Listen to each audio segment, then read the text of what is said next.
Hi, I'm Aaron Shine. I'm a postdoc at the Data Science Institute at Columbia, and I'm going to present some work on a randomized experiment of friends texting each other reminders to vote in the midterm elections. This is joint work with some collaborators at Columbia, Keon, Victor, Danya, Dave, and Don.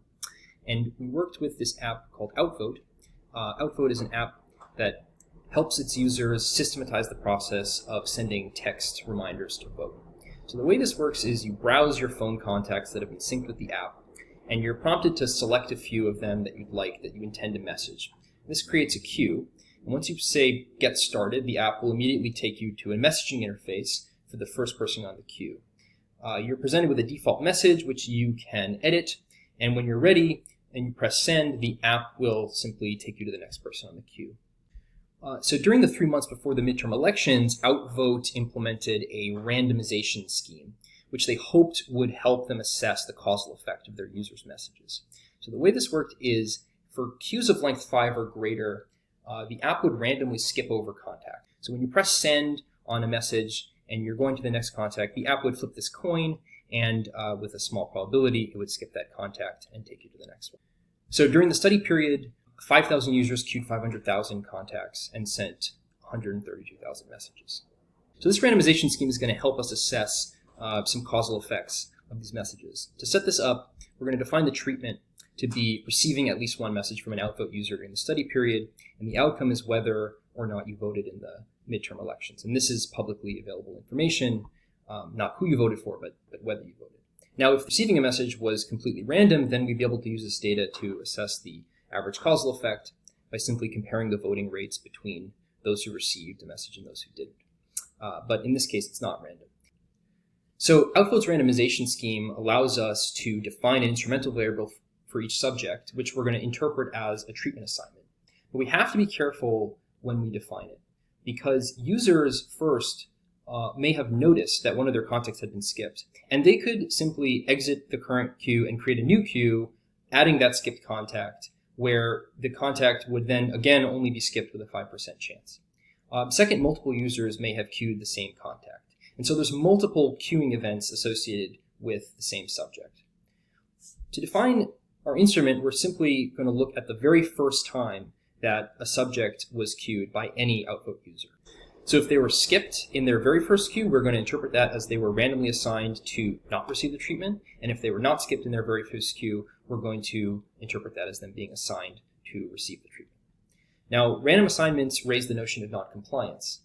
So in this case, subjects that were assigned to receive a message, many of them actually did not. And this non-compliance is two-sided. So on the other side, some subjects that were assigned not to receive a message ended up receiving a message.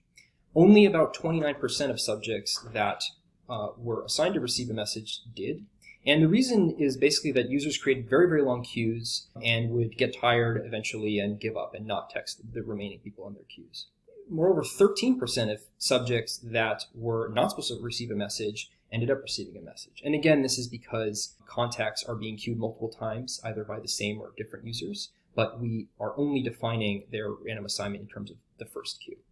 So with an instrument, treatment, and an outcome, this maps us to a very standard framework wherein we can identify the Complier average causal effect under certain assumptions that are met in this case.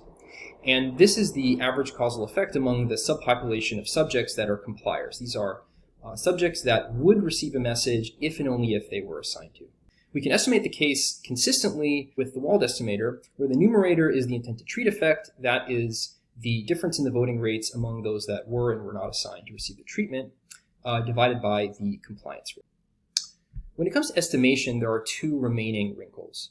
The first is that to actually observe the outcome, we have to match subjects to the voter file, and this is inexact. What we really observe is not whether I voted, but rather whether the person I was matched to voted.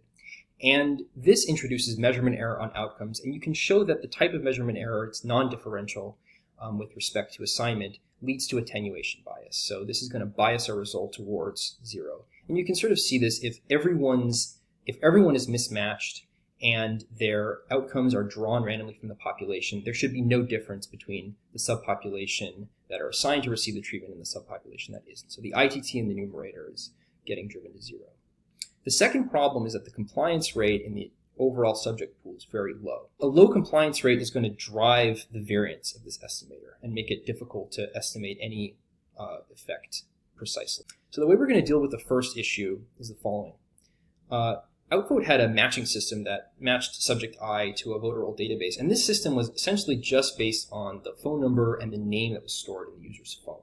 We obtained independent data from PredictWise that has their own matching system, and this has some extra information, including access to proprietary marketing databases that have more detailed information that's useful for matching subjects to the voter file.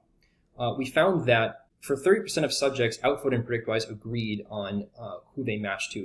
So we assume that this subpopulation has much lower measurement error and thus lower attenuation bias. Dealing with the second issue, so in the example that I've been running with, there's only 3 people in the queue, but in reality, these queues were very long. And at some point in these queues, the user would get tired and simply exit the app. And everyone at every point after would simply not get messaged. And we know that roughly 95% of those were supposed to receive a message were assigned to. So defining queue position for each subject, this is the position in the queue that each subject took in the first queue that they were added to. This is a pre-assignment variable. And we can use this to look at compliance rates. So in this graph, the y-axis shows the compliance rate for the subpopulation of people who took at most the position in the x-axis in their first queue. So for example, we see that the subpopulation of users who were in at most position 50 in their first queue, they show about a 30% compliance rate. So what we're going to do is define a cutoff of the maximum allowable queue position to obtain a subpopulation with a high compliance rate. But we have to also consider the fact that the size of the population is also going to affect the variance of the estimator. So there's a trade-off here. If we only consider, for example, subjects that were in the top 2 positions in their queue, that's going to lead to a very small study population. So to formalize this trade-off, we can calculate a proxy for the power of the analysis, which is simply a function of the variance of the estimator that we expect under an assumed effect size. So we're not looking at the actual outcomes. And what we find is that considering only the subjects that were in at most position 103 will maximize our expected power or minimize our expected variance. So I'm including this briefly just so you can look at it in the slides. I don't have time to dwell on it, but we have a CONSORT diagram that shows exactly how we refine down the study population with each step. So we first filter based on measurement error and match agreement, and then we filter for non-compliance based on the queue position. We ultimately end up with this refined study population, which we think has low measurement error and thus low attenuation bias, while also having a high compliance rate and a large enough N. The table on the right describes the refined study population and contains all the information needed to compute the walled estimate of the CACE, which in this case is 11.88 percentage points. We can also include pre-assignment covariates that we have from the Target Smart database. If you include these and adjust the estimate, you get 8.26 percentage points with a smaller standard error. 8.26 percentage points is a fairly profound effect. For comparison, Gerber and Green did a meta-analysis and found that automatic text reminders, so texts not from friends, just sort of spam, have about 1/4 percentage point effect. And then there's lots of studies on door-to-door canvassing, which is sort of the gold standard of get-out-the-vote intervention. The effects reported there range anything from small effect sizes all the way up to 20. It looks like friend-to-friend texting had an effect that is on the order of door-to-door canvassing.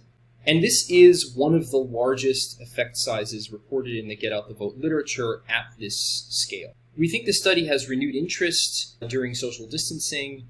Friend-to-friend texting might be the most effective socially distant form of Get Out the Vote intervention since door-to-door canvassing is out. I should stop here, but thank you very much. Look forward to your questions.